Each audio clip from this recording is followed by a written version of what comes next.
Bismillahirrahmanirrahim. Assalamualaikum warahmatullahi wabarakatuh. Alhamdulillahirabbil alamin.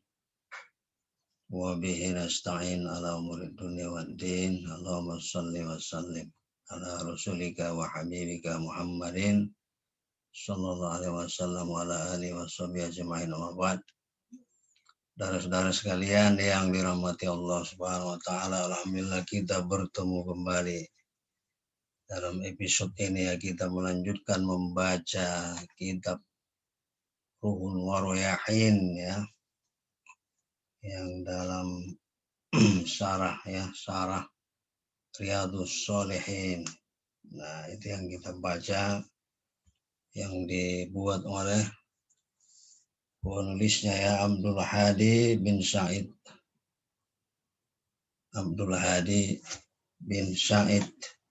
Al-Bustami dan juga Ziyad bin Muhammad. Jadi syarahnya tadi Ruhul Waroyahin, syarah kitab Riyadhus Shalihin. Kita baca itu, saudara sekalian, kita melanjutkan ke hadis yang ke-6 ya. Nah, ini kita melihat di sini.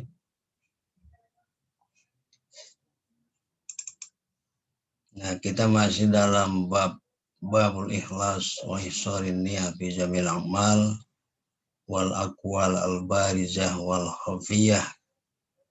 Bab ikhlas dan memfokuskan niat dalam segala perbuatan, perkataan, baik itu yang tampak maupun yang tersembunyi.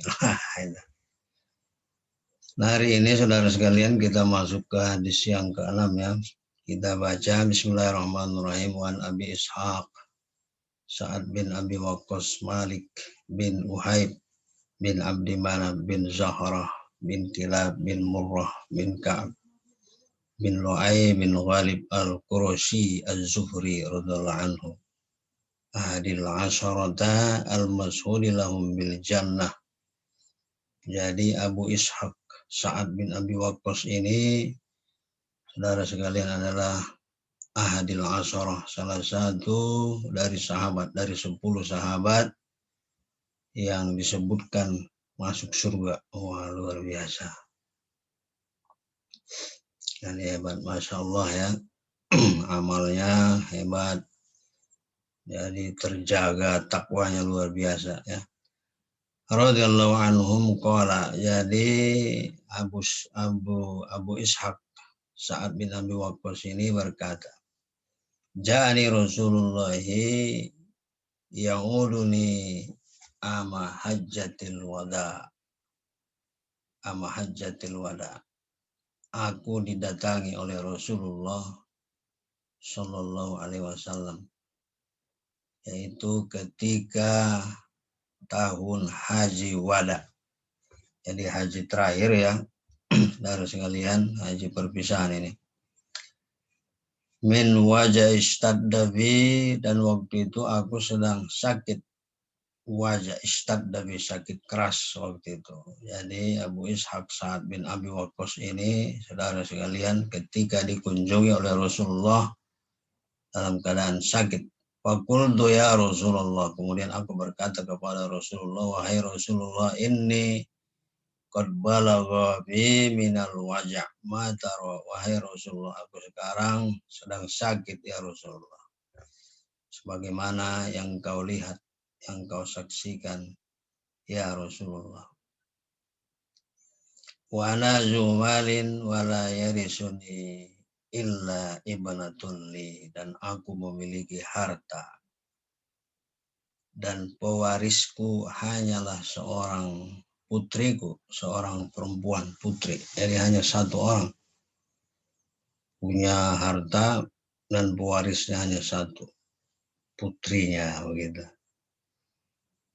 Apatah sodaku misalnya saya mali, wahai Rasulullah, bagaimana aku kan sekarang lagi sakit. Jadi aku ingin beramal soleh. Bagaimana kalau ku sedekahkan 2/3 dari hartaku tadi? Wah, ini saudara sekalian, jadi begitu ya semangat para sahabat dulu dalam urusan harta. Mereka tidak mikir-mikir untuk kebaikan, untuk amal jariah besok di akhirat. Mereka nggak pikir kalau kita sekarang banyak pikir ya. Wah segini gimana nanti yang kutinggal ini dapat apa begitu ya. Kalau begini kebanyakan dan sebagainya gitu. Kita banyak perhitungan. Sahabat tidak. Qala kemudian dijawab oleh Rasulullah, la, jangan. Qultu. Itu tadi 2/3 jangan kata Rasulullah. Kemudian dijawab lagi oleh Sa'ad bin Abi Waqqas. Fasatru ya Rasulullah, kalau separuhnya bagaimana ya Rasulullah? Dijawab lagi oleh Rasulullah, jangan, tidak. Qultu kemudian ditanya lagi oleh Sa'ad bin Abi Waqqas tadi, fasulusu ya Rasulullah, bagaimana kalau sepertiganya wahai Rasulullah? Qala as-sulusu was-sulus kasir. Oh kabir, iya sepertiga saja kata Rasulullah. Dan sepertiga itu sudah banyak.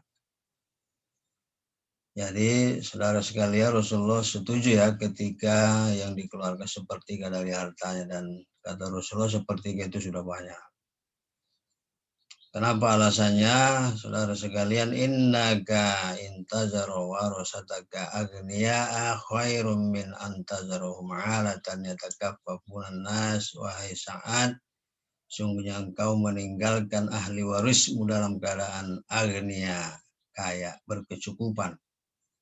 Itu lebih baik daripada engkau meninggalkan mereka dalam keadaan fakir ya, kekurangan, mau minta-minta kepada manusia. Jadi saudara sekalian, dari sini juga bisa kita ambil hikmah ya.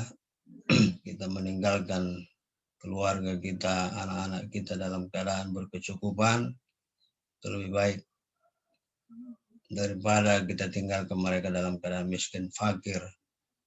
Tapi saudara sekalian jangan juga karena itu terus kita mati-matian mencari harta, lupa ya, lupa ibadah, lupa kita mewariskan iman takwa kita kepada anak kita. Jangan hartanya saja kita wariskan. Karena kalaupun harta tak ada, yang penting iman akidah yang kita wariskan ya. Sebagaimana Nabi Yakub alaihissalam berkata kepada anak-anaknya, siapa yang kamu sembah setelah aku tiada? Anak-anak yang berkata, kami menyembah Tuhan bapakmu dulu Ibrahim, yaitu Allah Subhanahu wa Ta'ala. Jadi akidahnya itu ya, itulah warisan berharga. Tapi kalau harta juga punya, jamaah sekalian tidak masalah, itu juga bagus ya, di samping akidah yang kuat. Wa innaka lan tunfiqu nafaqatan tabtagi biha wajhallahi illa ujirta biha. Wahai Sa'ad, dan tidaklah engkau infakkan, berikan nafkah ya, dan dengan nafkah tadi itu kau mengharap ridho Allah Subhanahu wa Ta'ala, maka engkau pun akan mendapat pahala dari apa yang kau infakkan tadi. Artinya kita memberikan kepada keluarga kita juga, saudara sekalian ya, itu juga selama yang kita berikan itu mengharap ridho Allah, itu juga diberikan, dibalas, diberi pahala oleh Allah Subhanahu wa Ta'ala. Hatta ma taj'alu fi imro'atik, sampai engkau memberi makan istrimu juga, menyuap mereka, menyuapi istrimu nasi, itu juga berpahala. Ya, begitu ya.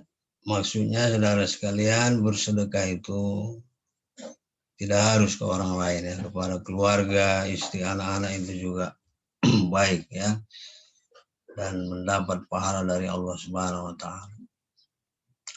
Kemudian lanjutan hadis tadi, qala faqultu ya Rasulullah ukhallafu ba'da syabi. Kemudian saat tadi berkata, ya Rasulullah, apakah aku belakangan setelah sahabat-sahabatku, apakah aku akan tertinggal dari sahabat-sahabatku yang telah mendahului, sahabat-sahabatku yang hijrah dahulu bersama, ya berjuang bersama, apakah aku akan masih hidup apakah aku akan terlambat? Qala innaka lan tuhallabu fata'mal amalan tabtagi bihi wajhallahi illa zdatta bihi darajatan wa rif'ah. Wahai Sa'ad, tidaklah engkau belakangan, terlambat. Artinya kau masih diberi kesehatan nanti, masih diberi umur. Dan dengan umurmu, kesehatan itu, engkau melakukan amal soleh tabtagi bihi wajhallah. Dengan amal itu engkau mengharap ridho Allah Subhanahu wa taala. Illa zdatta bihi darajatan wa rif'ah, kecuali engkau akan ditambah, diangkat derajat dan keagunganmu oleh Allah Subhanahu wa taala. Jadi kalaupun engkau sehat nanti wahai Sa'ad bin Abi Waqqas, kau sehat, kau masih diberikan umur, dan dengan kesehatanmu itu engkau beramal dan mengharap ridho Allah Subhanahu wa taala, maka Allah akan mengangkat dengan amalmu tadi, mengangkat derajatmu dan keagunganmu. Itulah jawaban. Maka saudara sekalian ya, kita pergunakan kesehatan umur kita untuk beramal soleh, mengerjakan hal yang baik, ya, dakwah di jalan Allah Subhanahu wa taala. Wala'allaka an tuhallaba hatta yantafa'a biki aqwamun wa yudarra biki akharun. Dan dengan umurmu tadi, dengan kesehatan yang kau diberikan setelah ini wahai Sa'ad, antukhallaf hatta yantafa'a biki aqwamun, sehingga kaum-kaum bisa mengambil manfaat dari umurmu tadi. Jadi kita diberikan kesehatan, bagaimana kita bermanfaat gitu ya. Engkau saat kau masih hidup, semoga Allah berikan kesehatan dan umur kepadamu, dan bagaimana kamu bisa mengambil manfaat dari kesehatanmu tadi.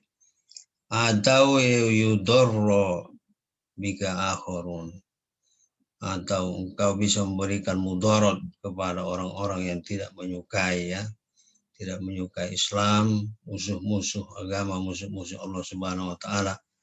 Bagaimana engkau bisa melawan mereka, memberikan mereka mudarat. Jadi umur, kalau kau masih sehat dan punya umur, engkau bermanfaat bagi orang atau memberikan mudarat bagi orang-orang yang tidak menyukai. Kemudian saudara sekalian, dilanjutkan dalam hadis ini, Nabi kita Muhammad SAW melanjutkan, Allahumma amdi li ashabi hijratahu, ya Allah sempurnakanlah pahala-pahala sahabatku yang berhijrah. Nah ini artinya hijrah itu luar biasa saudara sekalian pahalanya, karena perjuangan waktu itu ya, meninggalkan harta, meninggalkan keluarga, nyawa taruhannya.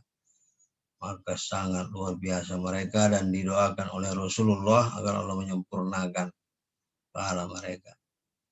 Wala taruddahum ala aqabihim, ya Allah jangan kau kembalikan mereka kepada kekufuran. Kuatkanlah keimanan mereka. Lakinnil ba'isu Sa'ad bin Khawlah, tapi sayang sekali yang rugi adalah Sa'ad bin Khawlah. Nah ini. Kenapa Sa'ad bin Khawlah ini? Saudara sekalian, karena Sa'ad bin Khawlah itu meninggalnya di Mekah ya, sebelum Fathul Makkah. Ada yang mengatakan saat Haji Wada. Ya saat Haji Wada itu, terus Khawlah tadi, Sa'ad bin Khawlah tidak kembali lagi ikut bersama Rasulullah ke Madinah. Jadi dia bertahan di Mekah, dia masih merindukan Mekah begitu ya, dan dia meninggal di Mekah. Tidak apa-apa sebenarnya, cuma biar sempurna pahala hijrahnya, mestinya mengikuti lagi Nabi ke Madinah dan meninggal di Madinah. Nah itu yang disayangkan oleh Rasulullah Shallallahu Alaihi Wasallam. Ini yang dimaksud dengan lakinil ba'is Sa'ad bin Khawlah. Saudara-saudara sekalian dirahmati Allah Subhanahu wa taala, kita mengambil beberapa petunjuk ya dari hadis tadi, dijelaskan dalam kitab Ruhun Warayahin ini, dikarang oleh Abdul Hadi bin Said Al-Bustami ya, dan juga Ziyad bin Muhammad. Ada poin-poin penting dari hadis di atas. Pertama adalah husnu hulukin Nabi ma'ashabihi, menunjukkan bagaimana baiknya akhlak Nabi kita Muhammad SAW bersama para sahabatnya, yaitu yazuruhum, Rasulullah menjenguk mereka, wa yatafaqadu ahwalahum wa yad'u lahum. Jadi Rasulullah itu kalau ada sahabat yang sakit dijenguk oleh Rasulullah, kemudian diperhatikan keadaan mereka seperti apa gitu ya. Rasulullah mencari tahu, mengamati apakah ada yang susah, ada yang sakit dan sebagainya. Begitulah cinta Rasulullah. Wa yad'u lahum, dan Rasulullah mendoakan sahabat-sahabat tadi yang hijrah atau yang muhajirin dan ansor ya, betapa Rasulullah sangat mencintai ya, mengunjungi, mendoakan, memperhatikan mereka. Kemudian poin yang kedua, masyru'iyatu i'adatil marid wastihbabihi. Bagaimana agama kita ini mensyariatkan untuk menjenguk orang yang sakit ya, dan menyukai perbuatan ini. Maka saudara sekalian, bisa mungkin kita menjenguk ya, kalau ada teman yang sakit kita jenguk, kita doakan karena pahalanya besar dan menjalin silaturahim antara kita. Lima fi zalika minal hidayah lizair wal marid ya, karena ada hidayah lah bagi orang yang yang menjenguk tadi dan yang sakit juga. Poin yang ketiga, yustahabbu lil abdi musyawaratu ahlil ilmi ya. Jadi yang kita ambil juga di atas poinnya adalah bagaimana kita melakukan musyawarah ya dengan ahli ilmi, dengan orang yang berilmu. Karena saat dalam hadis di atas tadi beliau bertanya kepada Rasulullah, yani Rasulullah ahlul ilmi, orang yang berilmu ya, ditanya tentang sedekah tadi, punya harta, apakah aku akan bersedekah 2/3, 1/3 gitu ya, ataukah sepertiganya. Jadi musyawarah, bertanya kepada orang yang tahu, tidak melakukan sesuatu, jangan sampai melakukan sesuatu, apalagi itu urusan agama, dengan ketidaktahuan begitu ya, nanti bisa salah. Jadi saudara sekalian, bertanyalah kepada ahli ilmi ya, jangan malu-malu bertanya dan belajar. Kemudian poin yang keempat, mami insan ini yang malu amalan yabtagi bi wajallahi illa jadada bi rifatan wa darajah. Tidaklah seorang manusia melakukan amalan dan mengharap ridho Allah kecuali Allah mengangkat derajat dan keagungannya. Jadi semua yang kita lakukan, saudara sekalian, adalah untuk mengharap ridho Allah. Ibadah. Bismillah. Segala satu kita mulai dengan bismillah, maka niatnya adalah ibadah. Sampai nafkah ala ahlihi wa zaujati wa nafsi. Kita berikan nafkah kepada keluarga, istri, bahkan diri kita sendiri. Saudara sekalian, itu adalah berpahala ya. Jadi jangan dikira diri kita juga kita perhatikan kesehatan kita, makan kita, gizi kita, asupan kita, itu juga pahala. Maka jangan menzalimi diri sendiri. Walal abdi ayastahdiru an yatataqqarrab ilallahi bi kulli ma yunfiq hatta yakuna lahu tamamul ajar ya. Maka setiap perbuatan, setiap harta yang kita infakkan adalah niat taqarrub ilallah, maka akan diberikan pahala yang sempurna oleh Allah Subhanahu wa taala. Nah, itu. Saudara sekalian, wassalamualaikum warahmatullahi wabarakatuh. Ini ya berarti sudah selesai. Saudara sekalian, itu hadis yang ke-6 ya, yang kita sampaikan di episode ini. Nah, mohon maaf saudara sekalian kalau ada penyampaian yang keliru, yang salah juga bacaan, kita sama-sama dimasukannya ya, masih ya kita membaca bersama-sama. Begitu saudara sekalian, semoga bermanfaat. saya sampaikan dan istiqomah ya, kita lanjutkan lagi ke hadis berikutnya. Wallahu a'lam bishawab. Sekian, wassalamualaikum warahmatullahi wabarakatuh.